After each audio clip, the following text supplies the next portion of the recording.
नमस्कार, मंडल news bulletin में आपका स्वागत है। आइए पेश करते हैं आज के कुछ प्रमुख व मुख्य समाचार। अब तक यदि आपने मंडल न्यूज के इस चैनल को लाइक व सब्सक्राइब नहीं किया है तो जल्द से जल्द इस चैनल को लाइक व सब्सक्राइब जरूर कर दें।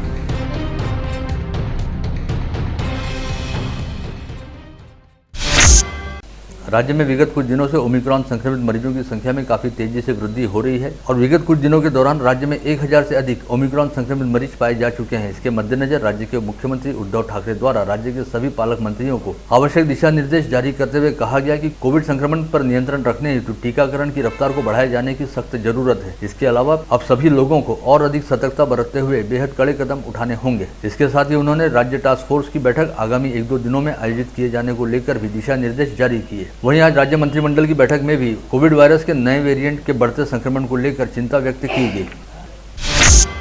ओबीसी आरक्षण के बिना स्थानीय स्वायत्त निकायों के चुनाव न करवाए जाएं, इस आशय की सिफारिश राज्य सरकार द्वारा राज्य निर्वाचन आयोग से की जाएगी, जिसे लेकर आज विधानसभा में सर्वसम्मति से एक प्रस्ताव पारित किया गया। राज्य के उप मुख्यमंत्री अजित पवार द्वारा सदन में रखे गए इस प्रस्ताव को प्रमुख विपक्षी दल भाजपा द्वारा भी अपनी मंजूरी प्रदान की गई। ऐसे में ओबीसी आरक्षण मिलने तक स्थानीय स्वायत्त निकायों के चुनाव को स्थगित किए जाने के प्रस्ताव को आज विधानसभा में सर्वसम्मति से पारित किया गया है।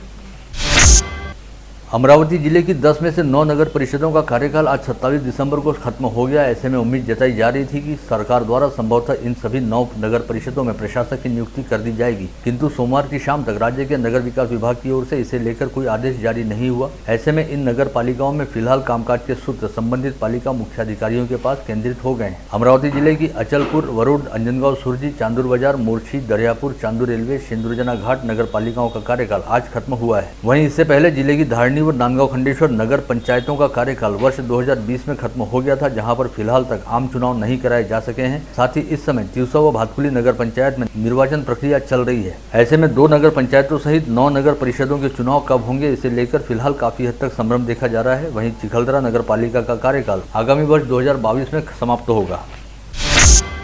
आगामी 31 दिसंबर को नववर्ष की पूर्व संध्या पर लोग बाग नववर्ष के स्वागत हेतु अपने वाहनों सहित सड़क पर उतरते हैं और पार्टी करने के साथ ही जमकर जल्लोष भी मनाते हैं, किंतु कई बार जल्लोष और जोश के तहत लोग बाग अनियंत्रित होकर हादसों का शिकार होते हैं। ऐसे में शहर पुलिस आयुक्त डॉक्टर आतिश सिंह ने नववर्ष की पूर्व संध्या पर जीवित व वित्त हानि को टालने हेतु कानून व व्यवस्था की स्थिति को बनाए रखने हेतु शहर में कड़ा पुलिस बंदोबस्त लगाए जाने को लेकर अधिसूचना जारी की है। इस आदेश के तहत कहा गया है कि शहर के सभी प्रमुख चौक चौराहों सहित विभिन्न पुलिस थाना क्षेत्रों के संवेदनशील स्थानों पर बैरिकेडिंग कर नाकाबंदी लगाई जाएगी और सभी उड़ान पुलों को वाहनों की आवाजाही के लिए बंद रखा जाएगा। इसके अलावा शहर में ड्रंकन ड्राइव अभियान चलाते हुए ब्रीथ एनालाइजर का भी प्रयोग किया जाएगा।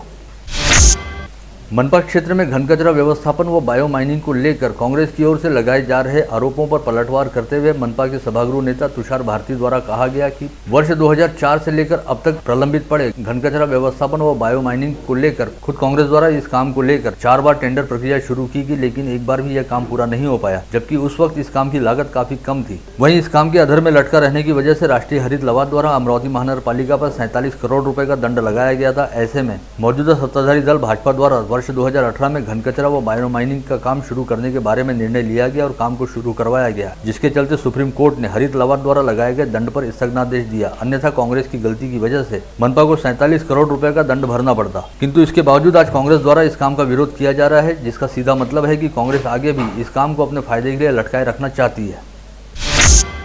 इसी मामले को लेकर युवा कांग्रेस के अमरावती विधानसभा क्षेत्र अध्यक्ष नीलेश गोहे द्वारा आज एक प्रतिनिधिमंडल के साथ निगमायुक्त प्रशांत रोड़े को एक ज्ञापन सौंपा गया, जिसमें कहा गया कि इस समय अमरावती महानगर पालिका की आर्थिक स्थिति बेहद विकट है और मनपा के पास अपने वाहनों में डीजल व पेट्रोल भराने के लिए भी पैसे नहीं है। लेकिन इसके बावजूद भी भाजपा के बड़े नेता के बेटे को फायदा पहुंचाने के लिए मनपा के सत्ता पक्ष द्वारा बायो माइनिंग के ठेके के नाम पर मनपा की आर्थिक तिजोरी पर 19 करोड़ रुपए का बोझ डाला जा रहा है। इस प्रयास को तुरंत रोका जाना चाहिए, अन्यथा युवा कांग्रेस द्वारा इसके खिलाफ तीव्र आंदोलन करना शुरू किया जाएगा। आतापर्यंत असे किती घोटाळे या बीजेपी सरकारनं सत्तेत असून यांनी केले। तिच्यात शौचालय घोटाळा असो, यांच्याजवळ गाडीतलं पेट्रोल भरायसाठी पण पैसा नाही आहे बीजेपी सरकारजवळ, मोकाट जनावरे आरोग्याचा ह्या विषयावरती त्या बीजेपी सरकारजवळ पैसा नाही आहे आणि हे पैसा नसताना गोरगरिबांच्या जनतेच्या टॅक्समधून जो टॅक्स इथे महानगरपालिकेला जमा होतो ह्या टॅक्समधून सत्ताधारी बीजेपी 19 कोटी रुपयाचा एक बायोमेट्रिक याचा ठेका सँक्शन करतो रातोरात। आम सभेत या मुद्द्याला विरोधी पक्षाच्या नेत्यांनी असे उचलल्यानंतरही रातोरात चिठ्ठी आल्याबरोबर यांनी हा कसा का एकदम 19 कोटीचा ठेका सँक्शन केला गोरगरिबांच्या पैशातून? का बरं यांनी केला? आणि आतापर्यंत जेवढे घोटाळे केले या घोटाळ्यांचा या बीजेपी सरकारांना आम्ही जबाब विचारतो तरी यांचं टस किंवा मस होत नाही आहे. अशा या बीजेपी सरकाराचा ह्या 19 कोटी रुपयांचा जो यांनी टेंडर पास केलं, रातोरात टेंडर पास केलं कोणत्या तरी नेत्याच्या मुलासाठी, यांनी हे टेंडर रद्द करावं, अन्यथा युवक काँग्रेस याच्यापेक्षाही मोठ्या ताकदीने हे आंदोलन करेल असं आज इथे गावात सुद्धा हे त्यांचे पेमेंट करत नाही, त्यांच्या पेमेंटमधून हे कपात करून राहिलेले आहे व एवढ्या मोठ्या एका कोणत्या तरी सत्ताधाऱ्याचा कोणाचा तरी मुलगा येतो व तो आतमधूनच कोणता तरी एक प्लॅन सँक्शन करून 19 कोटी त्याला असे कसे मंजूर करण्यात येतात, एवढं सगळे विषय वगळता त्यानंतर काँग्रेस पक्षाचे विरोधी पक्षनेते जे आमचे काँग्रेसचे आहेत त्यांनी विरोध केले असता सुद्धा हा ठेका गुपितपणे कसा काय पास केला जातो याचा आम्ही तीव्रपणे निषेध करत आहोत. हा रद्द न झाल्यास याचा सुद्धा खूप मोठ्या प्रमाणात युवक काँग्रेस निषेध करेल. इस समय अमरावती शहर से जिले की दहलीज तक कोविड वायरस के ओमिक्रॉन नामक वेरिएंट के संक्रमण का खतरा पहुंच चुका है. साथ ही युगांडा से अमरावती वापस लौटे एक ही परिवार के 2 लोग कोविड संक्रमित पाए जा चुके हैं. ऐसे में संक्रमण की तीसरी लहर को टालने के लिए कोविड प्रतिबंधात्मक उपाय योजनाओं पर कड़ाई के साथ अमल किए जाने की सख्त जरूरत है. इस आशय का निष्कर्ष आज महानगर पालिका प्रशासन व स्थानीय चिकित्सकों के साथ हुई समीक्षा बैठक में निकाला गया. महापौर चेतन गावंडी की अध्यक्षता में आयोजित इस बैठक में मनपा आयुक्त प्रशांत रोडे व जिला शल्य चिकित्सक डॉक्टर श्याम सुंदर निकम सहित मनपा के पदाधिकारी व शहर के वरिष्ठ स्वास्थ्य विशेषज्ञ उपस्थित थे. 0.01% जरी असेल जे होण्याचं प्रमाण. आता त्या दिवशी जे पेशंट होते त्या तुलनेत आपल्याला 116 व्हेंटिलेटर बेड्स तयार ठेवायचे, म्हणजे जिथे व्हेंटिलेटर राहतील आपल्याकडे 116 ग्रामीण की शहर. नाही, आता मी जे सांगतो हे दोन्ही मिळून सांगतो, नंतर पायपर भेट करून सांगतो. नंतर 116 आपल्याला नॉन व्हेंटिलेटरी जिथे व्हेंटिलेटर नहीं रहना तो मॉनिटर रहे.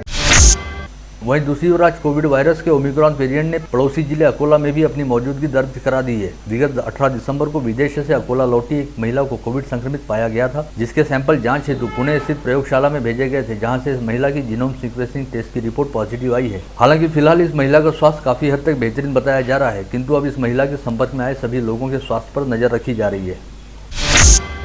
बीते 24 घंटे के दौरान जिले में 4 लोग कोविड संक्रमित पाए गए. इस समय जिले में कुल 10 एक्टिव पॉजिटिव मरीज हैं, जिनमें मनपा क्षेत्र के 8 तथा ग्रामीण क्षेत्र के 2 मरीजों का समावेश है. इसमें से इस समय 4 मरीज कोविड अस्पताल में भर्ती हैं, वहीं मनपा क्षेत्र में 5 तथा ग्रामीण क्षेत्र में 2 मरीजों को होम आइसोलेशन में रखा गया है. विगत 24 घंटे के दौरान जिले में 557 संदिग्धों के थ्रोट स्वैब सैंपलों की जांच की गई, जिसमें से 0.72% की टेस्ट रिपोर्ट पॉजिटिव आई है. वहीं इस समय कोविड संक्रमित मरीजों के कोविड मुक्त होने का प्रमाण 98.33% है. विगत कुछ दिनों से शहर में अलग अलग स्थानों पर रहने वाले किन्नर समाज के अलग अलग गुटों के बीच मांगने खाने को लेकर जबरदस्त तनातनी और विवाद की स्थिति चल रही है, जिसे लेकर राजापेट परिसर में रहने वाली छोटी खान नामक किन्नर ने दूसरे किन्नर गुट पर गंभीर आरोप लगाने के साथ ही फिनाइल पीकर आत्महत्या का प्रयास किया था. ऐसे में इन तमाम बातों के मद्देनजर राजापेट पुलिस स्टेशन के थानेदार मनीष ठाकरे ने अपने थाना क्षेत्र से शहर में अलग अलग स्थानों पर रहने वाले किन्नर गुटों के प्रमुख किन्नरों को राजापेट थाने में एक साथ बुलाकर समन्वय बैठक आयोजित की. इस बैठक में पुलिस उपायुक्त विक्रम साली सहित पीआई मनीष ठाकरे ने सभी गुटों के किन्नरों को आपस में बेवजह झगड़ा फसाद नहीं करने और किसी तरह की कोई प्रतिस्पर्धा नहीं रखने को लेकर समझाइश दी. देश के प्रथम कृषि मंत्री तथा श्री शिवाजी शिक्षा संस्था के संस्थापक अध्यक्ष शिक्षा महर्षि डॉक्टर पंजाबराव उर्फ भाऊ साहब देशमुख का 123वां जयंती उत्सव आज बड़ी धूमधाम के साथ मनाया गया. इस उपलक्ष्य में पंचवटी परिसर स्थित डॉक्टर पंजाबराव उर्फ भाऊ साहब देशमुख स्मृति केंद्र में शिवाजी शिक्षा संस्था द्वारा संचालित महाविद्यालयों व शालाओं के शिक्षकों व विद्यार्थियों सहित शिव परिवार के सदस्यों द्वारा भाऊ साहब देशमुख को भावभीनी आदरांजलि अर्पित की गई. इस अवसर पर शिवाजी शिक्षा संस्था के अध्यक्ष हर्षवर्धन देशमुख की अध्यक्षता में आयोजित कार्यक्रम में प्रमुख अतिथि के तौर पर पीकेवी के कुलगुरु डॉक्टर VM भाले तथा तंत्र शिक्षा परिषद के अध्यक्ष डॉक्टर अनिल सहस्रबुद्धे ने हिस्सा लिया.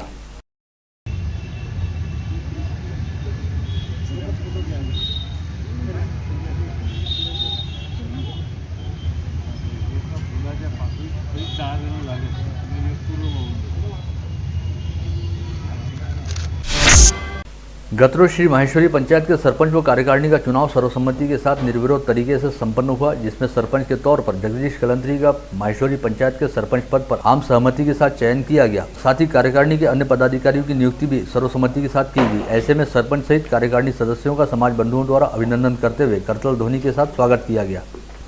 माहेश्वरी पंचायत के जो चुनाव के नियम है उस हिसाब से करीबन 15 लोगों को फॉर्म्स आना चाहिए। 15 लोगों के फॉर्म्स आना चाहिए, तो हकीकत में फॉर्म्स 17 है। 2 लोगों ने विड्रॉ किया और 15 लोग अनअपोज चुन के आए, जिसमें सरपंच के रूप में श्री जगदीश जी कलंत्री और कार्यकारिणी के सदस्य में 14 लोगों का चयन हुआ है। पूरा कार्यक्रम निर्विरोध हुआ। माहेश्वरी पंचायत के सत्र 2022-25 के कार्यकारिणी के अध्यक्ष के रूप में मेरा चयन हुआ। मैं पूरे माहेश्वरी समाज का बहुत बहुत आभारी हूँ कि जिन्होंने मुझे जिम्मेदारी सौंपी है। मैं मेरे इस 3 साल के कार्यकाल में समाज हित में मुझसे जो भी काम बनेगा, मैं पूरी तरह से निष्ठा के साथ करने का पूरा मेरा प्रयत्न रहेगा। गत रोज दरोगा प्लाट परिसर में युवा स्वाभिमान पार्टी के पदाधिकारी अजय मौर्य व पूर्व पार्षद जयश्री मौर्य के मार्गदर्शन में भव्य जन कल्याण शिविर का आयोजन किया गया था। इस शिविर में नागरिकों की सुविधा हेतु विभिन्न प्रमाण पत्र वितरित किए गए। दरियापुर नगर पालिका में शुक्रवार को प्रहार संगठन के कार्यकर्ताओं द्वारा आंदोलन के दौरान पालिका कार्यालय में मुख्याधिकारी के कक्ष में घुसकर जमकर नारेबाजी की गई और मुख्याधिकारी की कुर्सी बाहर फेंक दी गई, जिसके विरोध में आज पालिका कर्मचारी संगठन द्वारा प्रहार संगठन का निषेध करते हुए काम बंद आंदोलन किया गया। निम्न पीढ़ी प्रकल्प पीड़ितों की खरीदी, भू संपादन व पुनर्वास से जुड़ी समस्याओं को पूरा करने की मांग को लेकर निम्न पीढ़ी प्रकल्प संघर्ष समिति की ओर से जिलाधीश को एक निवेदन सौंपा गया, जिसमें प्रकल्प पीड़ितों की मांगों को तत्काल पूर्ण करने की मांग करते हुए तीव्र आंदोलन करने की चेतावनी दी गई। भारतीय बौद्ध महासभा की ओर से जिलाधीश को सौंपे गए निवेदन में कहा गया कि आगामी 26 जनवरी को भारतीय संविधान की प्रस्तावना का सामूहिक पठन राज्य स्तर पर सभी मुख्य सरकारी समारोह के अलावा सरकारी अर्ध सरकारी कार्यालयों व स्कूल व महाविद्यालयों में सामूहिक रूप से कराया जाए। नांदगांव खंडेश्वर तहसील की विभिन्न मांगों के लिए युवा सेना के पूर्व जिला प्रमुख प्रकाश मारोटकर ने केंद्र सरकार के विरोध में रास्ता रोको आंदोलन किया था। इस आंदोलन में हजारों किसान सहभागी हुए और 2 घंटे तक रास्ता रोको आंदोलन करते हुए केंद्र सरकार की नीतियों के खिलाफ नारेबाजी की गई। तिवसा तहसील के शिवन गांव में सोयाबीन अनुदान वितरण में हुए भ्रष्टाचार की जांच करने की मांग को लेकर भारतीय जनता पार्टी की ग्रामीण इकाई द्वारा जिलाधीश को निवेदन सौंपा गया। इसमें आरोप लगाया गया कि तिवसा तहसील के शिवन गांव के पटवारी ने नियमों को ताक पर रखते हुए पैसे निकाले हैं और सरकार के पैसों का दुरुपयोग किया है। विलासनगर परिसर में चल रहा अवैध शराब का व्यवसाय बंद नहीं होने से संतोष ससाने व चंदा गुप्ता सहित कई लोगों ने जिलाधीश कार्यालय के सामने आज से आमरण अनशन शुरू किया है, जिसमें कहा गया कि विलासनगर में चल रहे अवैध शराब व्यवसाय की वजह से परिसर वासियों को काफी परेशानियों का सामना करना पड़ रहा है, अतः प्रशासन द्वारा इस व्यवसाय को बंद कराया जाए। ग्राम पंचायत कर्मचारियों को वेतन श्रेणी लागू करने के साथ ही विविध प्रलंबित मांगों को लेकर जिला ग्राम पंचायत कर्मचारी यूनियन की ओर से जिला परिषद मुख्य कार्यकारी अधिकारी को निवेदन सौंपा गया और ग्राम पंचायत कर्मचारियों की प्रलंबित मांगों को पूरा करने की मांग की गई।